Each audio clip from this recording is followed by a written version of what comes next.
Rocky, opening round in the books, mate. Keen to get into some of the nitty-gritty finally and talk some of the key matchups we've got coming up in round one this weekend. Full slate. We've got some exposed form to go off now. Look, only a small sample size, as we know, but of the upcoming games ahead, I'm really keen to get into Collingwood and Sydney on Friday night at the G. Lots of talk about Brodie Grundy back in form. Enormous debut for the Swans last week. 23 touches, 15 contested, 9 clearances, 31 hitouts, rewound the clock to his best All-Australian form, most would say. From a betting perspective, I think this is going to prove key if you're looking to bet on Sydney midfielders going forward. Big battle in the ruck this week with Mason Cox, who's also been in the headlines for different reasons.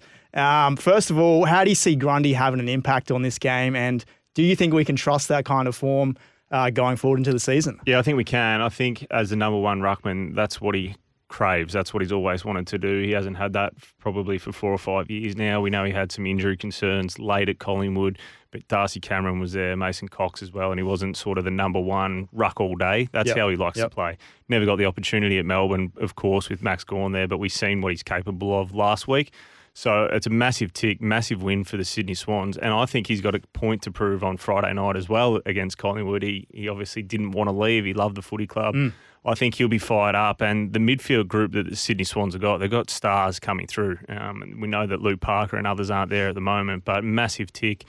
It's fallen in their lap and could potentially be a driving factor for the Swans potentially winning the premiership this year. Yeah, Swans fans have a lot to be excited about. You mentioned Parker, so Parker, Goulden, Callum Mills all had 30-plus when these two sides played in round 8 last year. And just looking back at the stats, the Pies dominated the hitouts that day, 46-19. So Grundy could have a really big influence here. We'll just quickly get your thoughts, Rock, on Collingwood, because you've been quite vocal on Twitter overnight, defending the Pies, defending this talk of a hangover. So give us your thoughts there, mate. I think that everyone's jumping for them, which I think Collingwood half bring it on themselves, or particularly their fan base do. But I think it's very early on in the season, and Giants were ready to go, breathing fire. They lost a prelim by 1 point. They had a point to prove on Saturday night. So I think that they were there to get out, prove their point, which they did. Had a really good performance. Collingwood probably a touch underdone, but Collingwood are going to be thereabouts and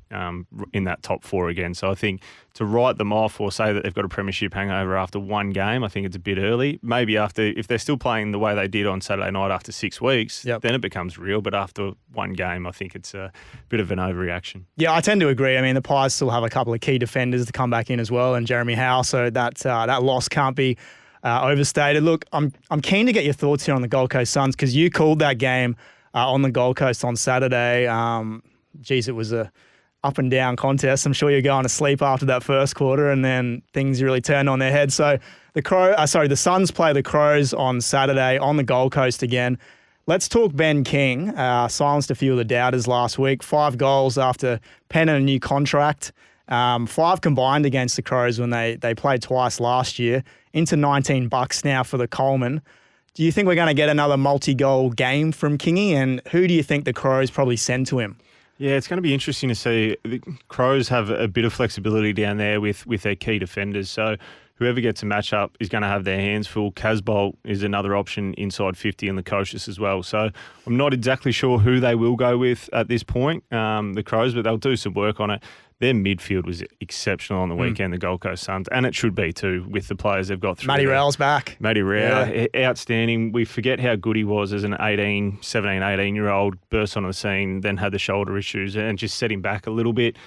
Noah Anderson, Touk Miller, Jared Witts is so important to them, the way he rucks. But that was just rinse and repeat for the first half. You're right, at halftime we're thinking, how are we going to call this second half? Richmond got going, which was great for the game, but it was great to see King be up and about, particularly in that first half, and set the tone. So I think he'll kick maybe 3, but they'll certainly be putting some more attention into him. Yeah, I think 3 is probably a bet I'd be willing to take. Would you be willing to take, though, $2.40 for the Suns to make the 8? It's hard to know because they came up against Richmond. You just don't know where Richmond are going to be at. They were as bad in that first half as any team for a long period of time. So I wasn't sold on the Suns, what I've seen through the preseason with them.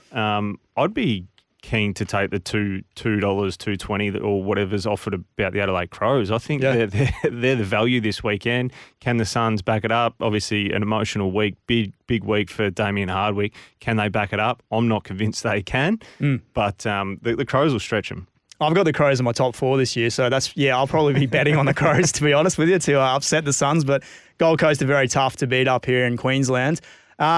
A market we didn't talk about much at all last week. We spoke about the Coleman, Rising Star, all the awards. We didn't talk about the Spoon, though. And this is one of the more interesting markets, still up on Neds. West Coast, as you would expect, $1.70. North, $3.75. My Hawks, $10. Richmond, $11. And the Bombers, $15. Are you with me on West Coast here, Rock, to finish bottom? I think that's great value at $1.70. I think West Coast are really going to struggle again this year. I think Adam Simpson the pressure cooker will be on both coaches actually over there. I think I wouldn't be surprised if Longmuir gets a tap on the shoulder halfway through the season. There's a few rumblings coming out of there. So I think both Perth clubs will have issues this year, but I think it's almost a lock that West Coast will win the Spoon. I think most people will be watching West Coast for the Harley Reid factor. Look, they've done a couple of nice things during the off-season. I added Tyler Brockman, who I know quite well as a Hawthorn fan, but the fixture is very tough. They could easily be 0-8 by round 8 with who they've got coming up. You touched on Justin Longmuir there.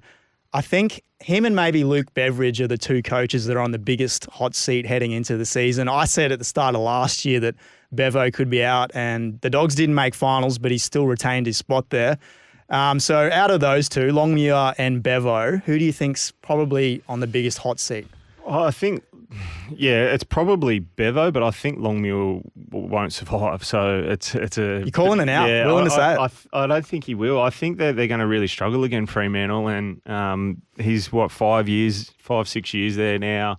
A few internal rumblings from reports out of Melbourne last week about certain things that happen inside the footy club. So I think once that starts to happen at footy clubs, once you start to get stories like that, if the playing group are a bit fragmented and fractured, it's near impossible for the coach to survive them. So I think he'll be in a bit of trouble.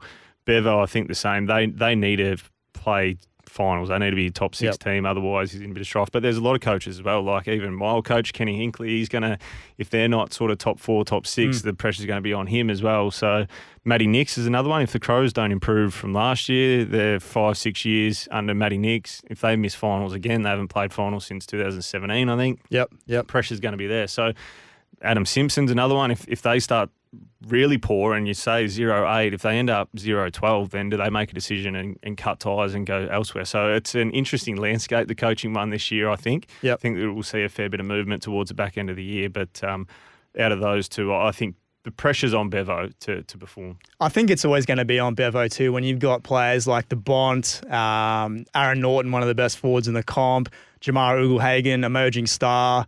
Tim English is going to be, a lot of eyes on him with clubs trying to poach Ruckman.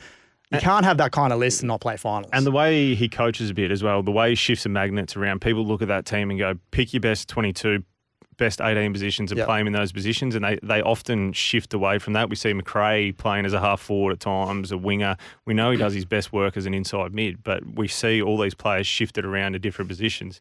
That's why I think there's extra pressure on Bevo. If he picks the best team in their best position, I think they win more games. Like the game that sticks out is when they had to win the game last year and Tim English takes a kick in. Exactly, He needs to be down the middle. He needs to be marking that ball. And I know that's a situational thing and he would not have planned for that to happen, but it just amplifies the Western Bulldogs as a footy club, I think. I think Fremantle's midfield will be interesting too. Hopefully Fife can play a full year and it sounds like he's going to be playing in the mid permanently. I have a big opinion of Caleb Sarong, so hopefully those two can start to gel. But Brayshaw as well. Yeah, Brayshaw as well. Fremantle's attacking last year though. That's what cost them that 1-3 start. Got them off on the wrong foot. They came good sort of mid-season where they were attacking a bit more and a bit more hungry for the ball. But it was a rough time for Freo. Big Darcy out as well. He's missing the start of the season, but Luke Jackson being there. So I think Freo will be under the pump as well. Speaking of under the pump, our multi last week.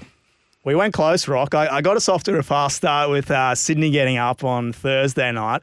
And look, I'm not going to give you too much grief about this because Brisbane should have won and Charlie probably should have kicked 3. So that probably would have got up. But yeah. Anyway. We went Brisbane 1-39. Yes, so we did. It was nervous at halftime thinking it's going to be too far. And then they get rolled. And Charlie, he let us down 2-3, I think he finishes. Yeah. So, well, thereabouts. But hey, we go again this week. Lots to build on. Yes, it's good sign. right. Yeah.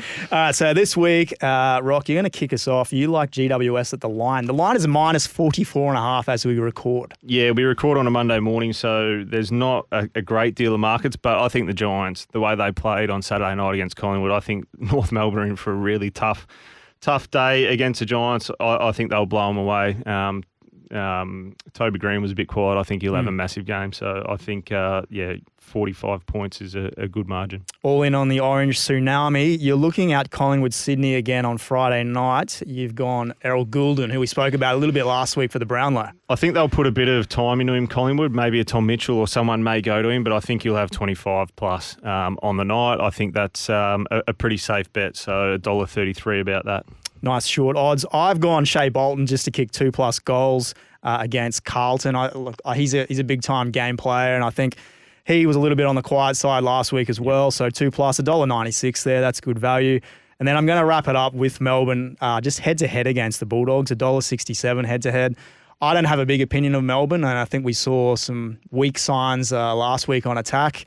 But the Dogs are a big question mark for mine as well, especially as we just spoke about with moving the ball forward and through their midfield. So all of those legs combined, punters, $8.27. Ooh, juicy to start. Just to recap, we're going GWS to cover against North Melbourne, Errol Goulden 25+ touches, Shea Bolton 2+ goals, and Melbourne head-to-head, $8.27. Can find it on the Neds app. Thanks, Rocky. Another great edition of the Snapshot, mate. Looking forward to talking some more footy next week. Good on you, Ryan. Good luck, punters. What's gambling really costing you? For free and confidential support, call the number on the screen or visit the website.